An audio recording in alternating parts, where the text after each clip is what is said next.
Howdy, hi, hello. I'm your host Nate, and welcome to the fourth episode of Biz and Chill. So today we're covering the fourth chapters of Sam Walton's Made in America. So this time we're covering swimming upstream. I really loved this chapter, to be honest.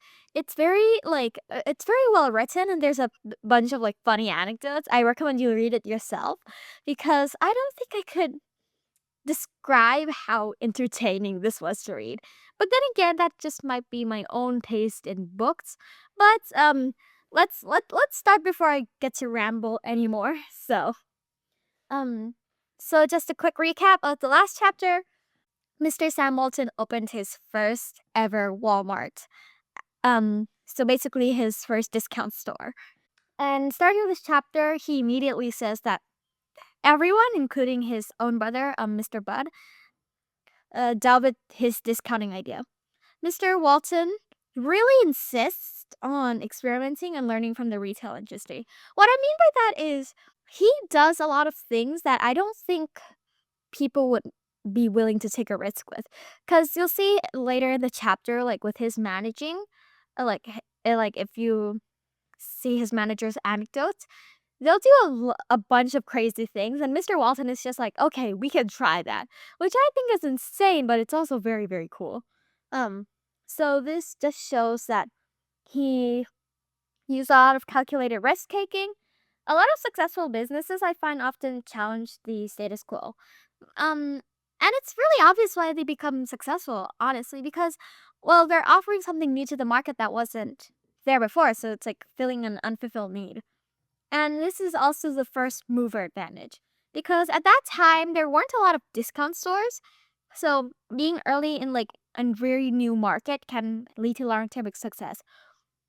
Though I have to say, I really want to discuss this with someone. Is it because the business is more like well adapted to the market and therefore they have more resources and are more um comfortable in that specific market which makes them successful? Or is it maybe that the customers already know this brand's name? And with that, when you're the first in the market, there's ought to be some customer loyalty, right? Because you're the first in the market, you're probably going to be the most reliable at first sight. And the other companies are going to have to build a lot of trust and they might not be as well known, and it's a whole lot of marketing. And of course, some things you just can't buy with money.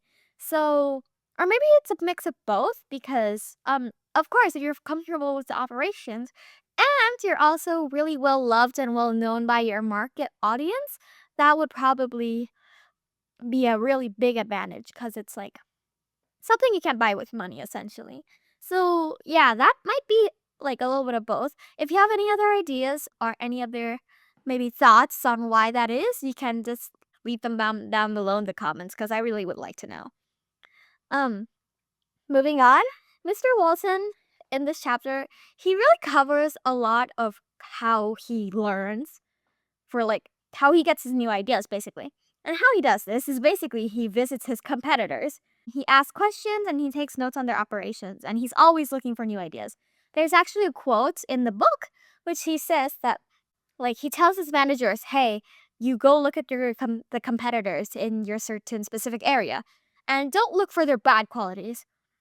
Look for what they're doing right because everyone is doing something right and that's probably why they're successful," which I think is really interesting because when you're looking at competitors, you're probably sometimes I really like people try to look for like the bad qualities, which like it's, to some extent it can be good. Like you can see like what you need to avoid doing because otherwise it wouldn't be a bad thing, right? But I don't think anyone really looks for like what they're doing right. And what they're doing right is what will really make you like what will really help you improve. So, throughout this, Mr. Sam Walton talks about making the Walmart franchise bigger. He talks about Kmart a little bit. So, within 5 years, Kmart had 250 stores to Walmart's 19. That's like a really huge difference. Though I have to, but I hear that right now Kmart recently filed for bankruptcy. Um, so in the early days, Walmart used really old buildings, so like They would buy like abandoned buildings, basically. They buy secondhand fixtures from other stores, and they also try to limit like staff to help because they had limited capital. They didn't really have any investment or anything because they're a really small startup at the very start. Startup may not be the right word. They're just a really small business, is what I'm trying to say. So this might have helped with getting their very good staff early on because as they have limited, very, very limited capital, they're gonna have to try to choose the best people to work with them. And I believe that's exactly what he did later on the chapter. Also, during this chapter, he talks about how his limited resources it actually made him more creative. So, I'll talk about that later. Walmart usually targeted small towns, which were ignored by bigger chains, which discovered untapped demand. Because, of course, if you go to like a city, like a huge city like New York, there's gonna be a lot of competition there, and with a lot of competition, you need a lot of well, basically resources to compete with them, right? So, it's pretty understandable why he didn't go there. I think there's also an advantage to going to small cities first because if you go to those cities first, then they're probably gonna have like a little bit more attachment or like a little bit more brand loyalty to you, and that's basically just gonna monopolize your brand and that specific city. So this is the concept of niche market strategy. So basically serving overlooked markets, like I said. Um, and market segmentation, because they're tailoring offerings specific to customer groups, right? So they've unlocked hidden opportunities. They actually talked about this. He actually, I don't know if you've ever heard of this, because I have never heard of this snack myself, as I do not. I have never been to the US. They're called moon pies. Apparently, they're really popular in the South. And he said that when he tried to sell them in the South, they were selling like hotcakes. But when he tried to bring them like somewhere else, I believe, they would not sell at all. And they were not, like, no one was interested in buying them, which I think is really interesting because I think the US is such a big country, and that's what makes it so interesting to me. Because, well, when you have such a big country, there's going to be a lot of markets. And with a lot of markets, there's going to be a lot of differences. And it's very interesting to see how those differences affect the consumers when they buy stuff in like each state or each region, which we don't like, not many other countries I see have that. Um, so Mr. Walton really focused us on guaranteed satisfaction and easy returns, even when the store quality he said himself was pretty basic to bad. Um, it's a very customer centric approach. Basically, you know the saying, happy customers, happy revenue. That's probably not the saying. Happy customers return and they recommend the store to other people, and then of course, when people buy more from the store, then the revenue increases. So yeah, this is just brand loyalty. I'm finding a lot of what he's able to do is because of brand loyalty and how he treats like his employees. Mr. Walton used really aggressive promotions. Walmart used dramatic displays and very, very steep discounts. At one point, he bought like an item for 50 cents, like a certain thing for 50 cents. I don't quite remember what. And like one of his managers said like, "Oh, we'll say that for $1.38, around that area." And he's like, "No, I'll upcharge that 20%. That's it." I calculated it out. It was like 65 cents. So there was like a 15-cent margin there, which was really interesting cuz I don't think that's a very steep price to sell at. Oh, he also talked about this thing. It's called the beauty aid strategy. I'm not sure what's it's formally called. Basically, discount stores back then would basically buy beauty aid and sell them for literally no profit because it would draw customers into their store, and it would cost them to like, how do I put this? Basically buy everything else, which was marked up a little bit, but not that much, but it was still marked up. Which I think is really interesting because like I don't think I would ever think of that. Like I would assume like after buying beauty aids or like hygiene products that everything else in the store would be like really discounted, but in actuality they were just marking things up as well, like other things up and just leaving the beauty aid stuff. Um So, moving on, Mr. Walton gave his managers quite a bit of freedom. He trusted his employees to make the decisions. So, Mr. Sam had all his managers send in their sales reports in every single week, and along with the best selling item. And they had to send in the best selling item because if you didn't, um, I'll just quote the book. What he was doing was teaching us for what's selling all the time. You had to look because you had to send in this report every week. And if you reported that nothing was selling well, Mr. Walton would not be happy. He would think you weren't studying merchandise, and in that case, he'd come and study it for you. Um, which I think is a very intense sentence to say, but it just shows you how much how much of that merchandiser spirit he has. Because he's always constantly in this chapter picking just the most basic item and making it look interesting so people want to buy it, which I think is such a good strategy. Because I don't think I would ever think to do that. Because I don't think I have that creativity. like no, I do have creativity. It's just that to make something so mundane, such as Tide or cheer some detergent and make it interesting. So here it is. One of his managers, Mr. Phil, he worked up a detergent promotion that turned into the world's largest display ever of Tide or cheer some detergent. I'm not sure which. He doesn't specify. He works out. He got a deal to get about $1 off every case that if he would buy an absolutely ridiculous amount of detergent. 3,500 cases of the giant sized box. I think I could use all the detergent all my life, and I don't think I would run out of detergent. So he ran it as an ad promotion for $1.99 a box, which was off from its usual $3.97. This was its price back in the day. I don't know how much it costs now because I don't use that brand of detergent.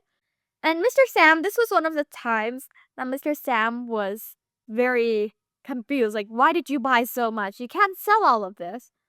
But in the end, it was an unbelievable amount of detergent. So it made a pyramid of detergent boxes that ran 12 to 18 cases high.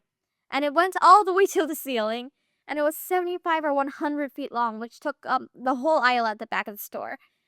And it ended up being so big that a lot of people came up to look at it, and it was all gone in a single week. In a single week! So they really had a big advantage with their dramatic displays. So this is just aggressive promotion. And this would have never happened if he was regulating his managers. No, you cannot absolutely not buy 3,500 cases of detergent, because I don't think any person in their right mind would ever let one of their managers do that. But because Mr. Sam Walton gave his managers the power to do what they wanted, and within reason, hopefully, he came out of it it was a great experience. Moving on, Walmart used very simple ledgers, and he has this thing for accounting. It's called the ESP method. So when he couldn't balance his books, something was missing, he would put ESP.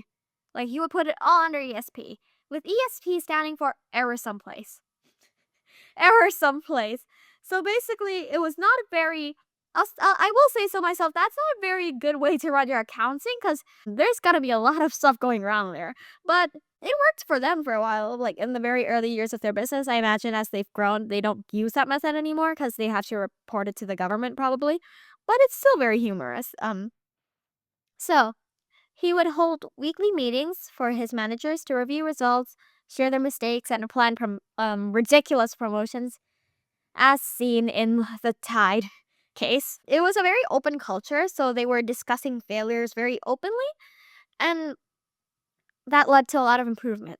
And I know this is something I probably struggle a bit with myself, discussing my failures openly, because no one really wants to discuss their failures.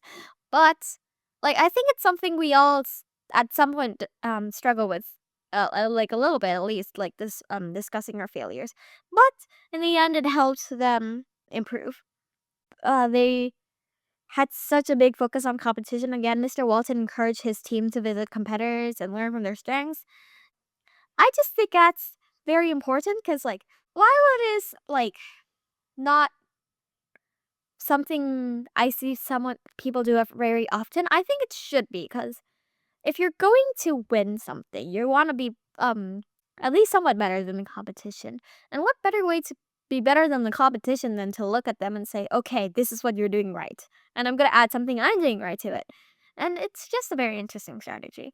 Um he would go on a lot of business trips again, done on very tight budgets. I think he said that the cost of buying merchandise had to be like the cost they spent on hotels had to be 1% of the cost they went spending on merchandise because that's what those business trips were for. So they were done in incredibly tight budgets with very early mornings and late nights. So this is cost controlled, very just really cost controlled essentially. And Walmart really did its own way, like it developed its own way. And it's very different from industry norms. Um, Again, the business trips they were incredibly on such tight budgets, and he would go to like I believe he told a story about going to New York, and people would get to the office at 7, and he would tell his team at late at night when they were finally done, like at midnight and 30 minutes. He would be like, okay, see you at 6. And since the offices were open at 7, they were like, Mr. Walton, why do we need to be here at 6? There's nothing to do at 6. And then he said, we'll find something to do. And what they would do is what they would go in the office, he would talk up a janitor, and they would sit there and wait for people to come in. Um, the reason the entire chapter is called Swimming Upstream is because that's essentially their entire approach to business. So they'll do things differently, they'll learn from their mistakes, and they're focusing on their customers. And that became the foundation of Walmart's phenomenal growth and their success to this day. While I haven't been in a Walmart personally myself, as I've never been to the US, um, I say I would like to go in and experience one just from reading his book because he seems very passionate about his business. And I just love seeing people's passion and I love seeing their projects essentially, even if that project is a huge, massive corporation. So that is roughly it for chapter 4. I really hope you enjoyed this episode. Sorry if my voice is a little off. I think I'm just really thirsty. um, but yeah, that was chapter 4, Swimming Upstream. I was your host, Nene. Bye bye.